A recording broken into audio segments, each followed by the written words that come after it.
je crois que léegi moom Sénégal 90% population bi xam nañu ma li ma soxla kay tey mooy Occident xam ma tey nag laa commencé di def secondaire. dama nekkoon ci élémentaire. wax naa ko sa patron sànq. su ma paree ci lii ci télé yi laa jëm. man yàkkamtu ma sama dara. xam nga am na ñoo xamante ne ñoo commencé ci télé yi. kenn gisatu leen. kàcc rek fen rek. mus naa wax dans il y a 8 mois de cela motul sax 8 mois ne woon naa leen ñoom ñëpp nañ noppi man kese may des ci terrain bi tey toutes les chaînes YouTube man la ñuy wër parce que xam nañ dëgg laay doxee bien que sama verbe dafa xaw a arrogant mais c'est pas l'homme Diallo.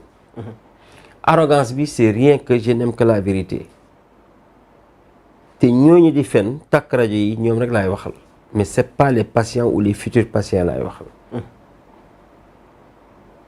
man samay arrogance c'est quand je pense combien on roule dans la farine ces pauvres Sénégalais.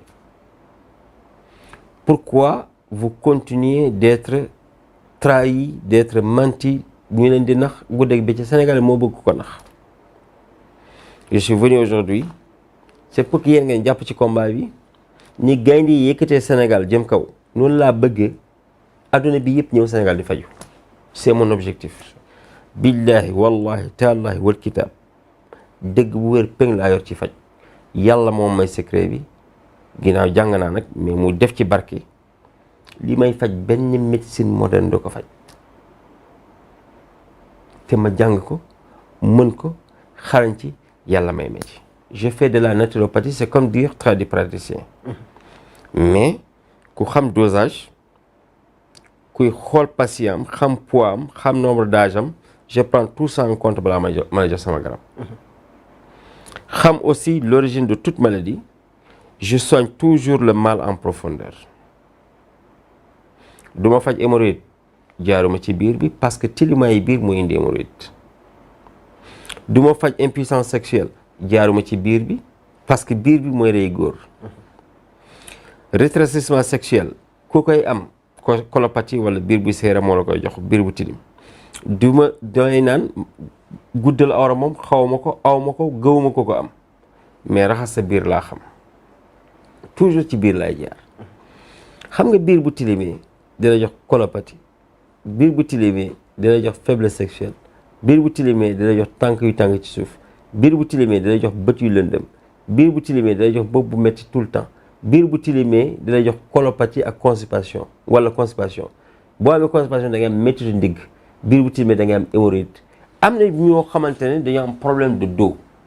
ñuy jël pommade bu nee ci àdduna jël comprimé bu nee ci àdduna du ñu wér xam nga lu tax parce que hémorroïde interne la ñu am.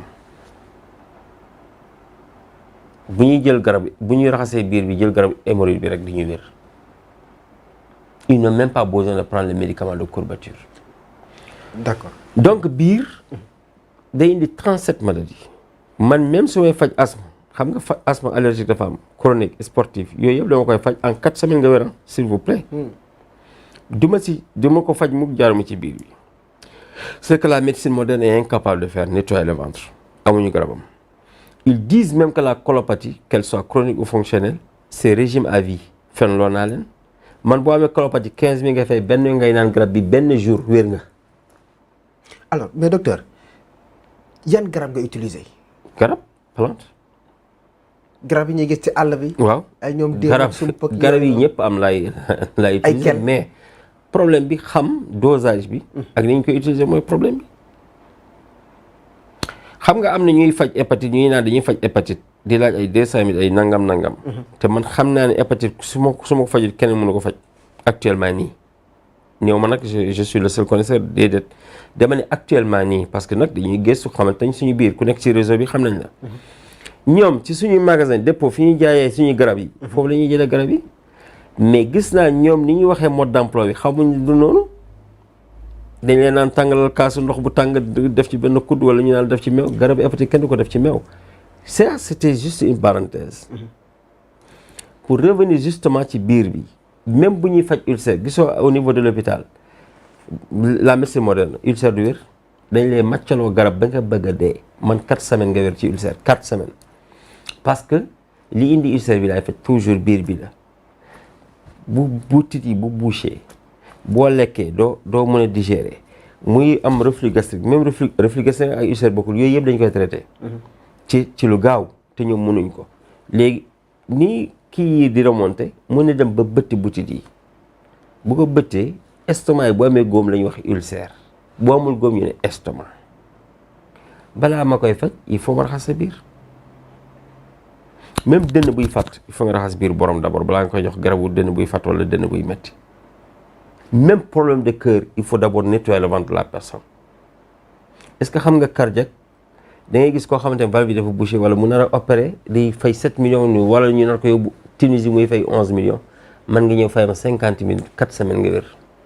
Billahi palpitation 2 semaines à 40 000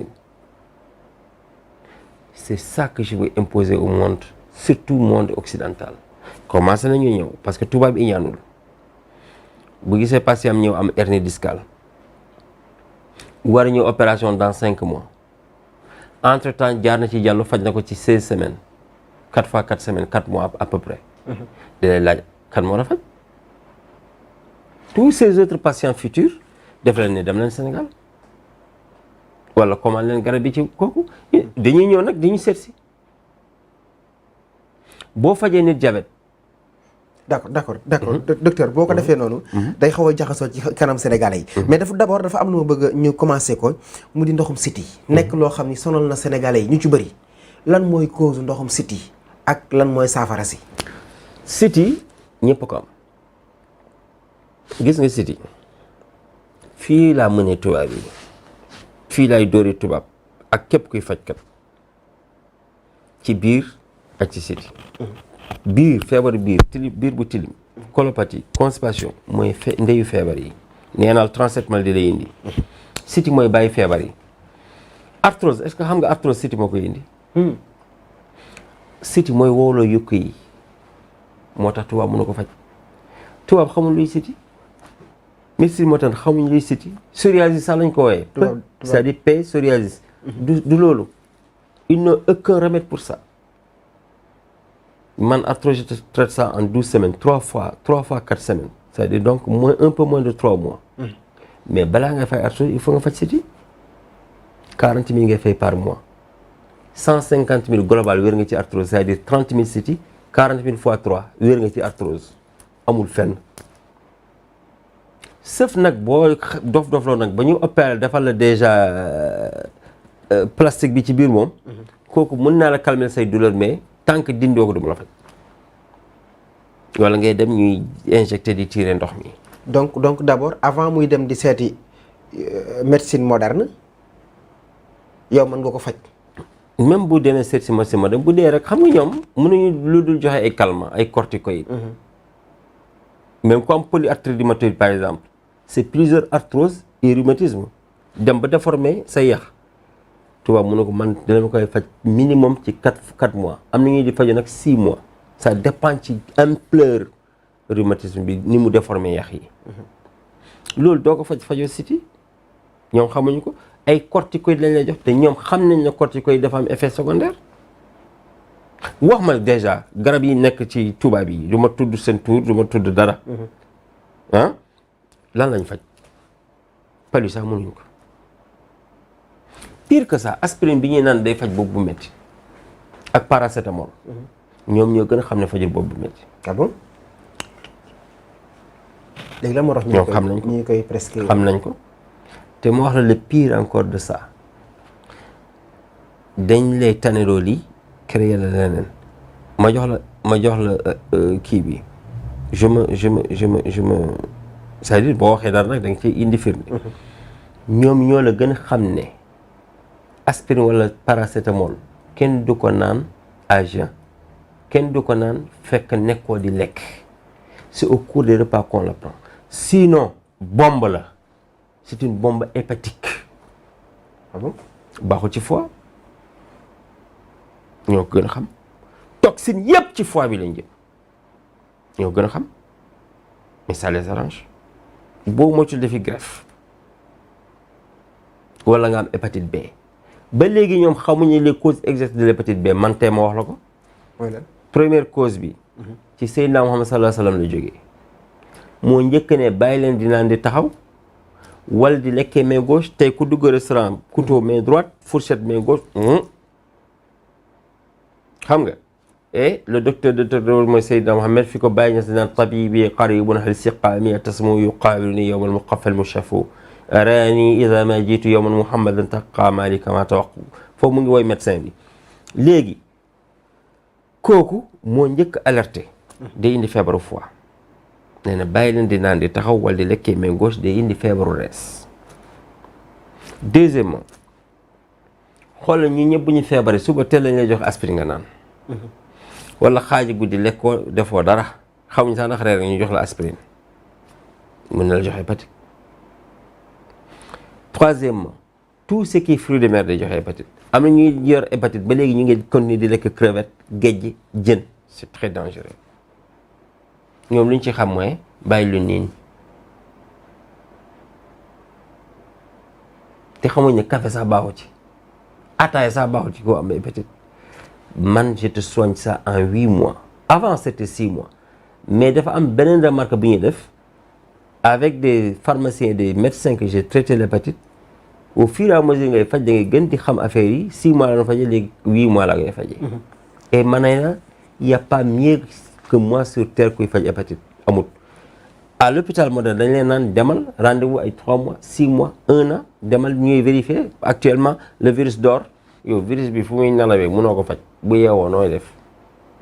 jaaxle bu yeewoo day fekk foie bi yàqu na di sa doom sax mënu la may foie parce que bu la mayee lui il est plus exposé que toi le donateur est plus exposé que le receveur xam nga fi dee nga ku fi dof na nga am sa hépatite comme yenn institut ak yenn médecins yi ni ñu koy defee xaar ba affaire bi ba ci càppaandaw bi naan demal ci jàllo ku ci dof ba sa bët yi jaune wala sa biir bi commencé néew wala sa tànk yi commencé néew boo ñëwee dama lay dàq du ma la faj. ah bon man fi virus bi di nelawee laa mën a faj mënuma faj parce que même hépatite B day doon tumeur bu nekkaatee tumeur mënuma ko hépatite B bu am tumeur mënuma ko C day nekk tumeur aussi mënuma ko A bi c'est les anticorps qui le prennent il y a 5 hépatites A B C D E xawma ci benn bu dul B du virus dormant yéen a ngi xaw ma ko na leer nañu nag. fajuma hépatite C mënuma ko. mais am nga ñoo xam ni jot nga leen a faj ba ñu wér. bien sûr bu la neexee nga wane vidéo yi de témoignages ñun si on faisait des vidéos de témoignages mais adduna bi yëpp c'est que j'ai honte de soigner quelqu'un et de le publier mais de grandes personnalités de grands pharmaciens de grands médecins def nañu ay témoignages vidéo yi que si tu veux je te le donne tu les partages y a pas de problème. d'accord diabète par exemple dugg leen sama YouTube docteur Abdoulaye Diallo. daan ci ñëw le professeur Noa Cissé y a pas quelqu'un qui est plus intellectuel que lui dans ce Sénégal là. maa ko faj diabète ba léegi depuis 2019 ba léegi ñëwaatul benn yoon la ma ñëwaat ci man c'était pour me parler de prostate pire encore parlant de prostate est-ce que xam nga da ngay am prostate nga dem hôpital prostate nag à partir de 45 ans koy am góor rek moo koy am jigéen du ko am paa yu bëri sonde la ñuy doxee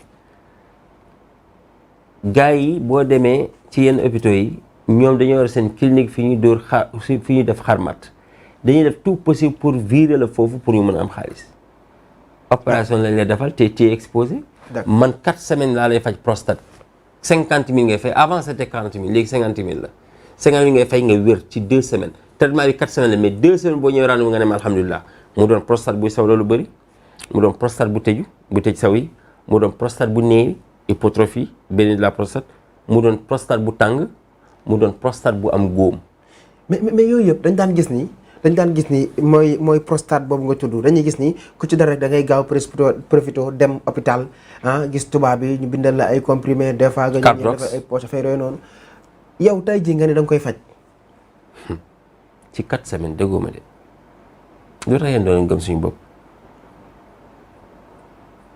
tubaab daa xam dara man gëmuma leen mais am na ay yàlla du may lépp yoo xam ni yàlla du may lépp dégg li ma la wax yàlla daf leen may ñu mën a ñoom seen comprimé parce que quand on me dit même médecine moderne médecine traditionnelle ça m'étonne quoi luy médecine moderne médecine traditionnelle tout ça vient des mêmes médicaments tout ça vient des plantes arrêtez merde les blancs là si se soignent ñoom plante la ñuy jël naturopathie la ñuy fajoo ñoo gën a xam ñu ko anglais di wooy drug store de la drogue ñoo xam ne tout médicament est un poison di kooku jàng nga ko man damaa gëmal tubaab ko gëmal Seydina Muhammad sallallahu alayhi wasallam xamoo waxtu julli gëwuma la faalewuma la. mais yow docteur garab yi nga xam ne yow yaa koy jox sa ay patient yow yaa koy defaral sa bopp. c'est-à-dire. médicaments yi ngay joxe yi ngay prescrire sa ay patients. man damaa mën defar garab yàlla mooy defar garabam. non en fait à partir de plantes yi ngay xam composition d'accord composition yi ñu ngi def suñu composition ñoo xam suñu dosage ko kay c'est tout à fait normal. nee naa la man garab yi faje ñëpp ko am. mais dañoo jàngul. xam nga yeewu gis sa papa di faj. nga xam ne garab bii faraxeñ bii lii lay faj. rek nga toog paa bi dee na rek nga toog nga naan da ngay faj. boo nee nii ñu naan da ngaa doon xam-xam dañ koy doon wala dañ koy jàng. dañ koy jàng.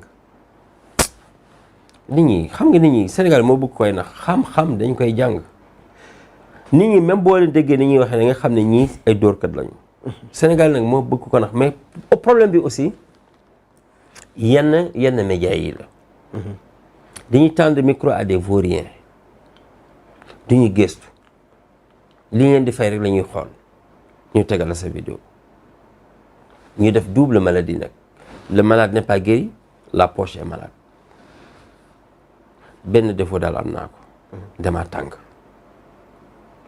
mais faj moom kenn dàquma ko ci àdduna te moom xamal la benn affaire soo dul wér duñu jàkkaarloo duñu jëflante mukk mu nga ñëw kër ga nag du ma ñaan mukk képp ku dul wér bu mu ñëw sama kër loolu du ma ko ñaan parce que boobu dee laa la ñaanal boo yeewoo nag pour ñëw nga accidenté ci yoon bi kooku du ko ñaan damay naan yàlla bu ñuy jëflante yàlla bu mu am échange mun nga ñëw rek léegi ñu xuloo c'est que da nga dul wér parce que Abdoulaye Diallo assis sur son bureau en train de traiter Abdoulaye Diallo ici à Sénégal 7 et Abdoulaye Diallo dans sa voiture Abdoulaye Diallo dans la cour de sa maison c'est pas pareil su ma toogee di faj inni jaa'ilun fil ardi khalifatan c'est le lieutenant de Dieu qui est là Dieu a dit j'ai mis sur terre mes lieutenants. D'accord docteur Diallo. boole ci nag. dama am ngërëmal sëñ Touba de. ak ça. lu mu amul soxlawuma ko su ma toogee di faj. damay naan yàlla abba naa gémmiñu Cheikh Mouhamed Fadel Mbacké ibn Khadim Rasoul fi mu doon wax ak yow koy nangul. abba naa loxo Cheikh Ahmed Bamba Khadim Rasoul ibnu Mariama. o maam Mor Anta Sali abba naa loxam boobu mu doon taggee yenent bi di faj mbindee fii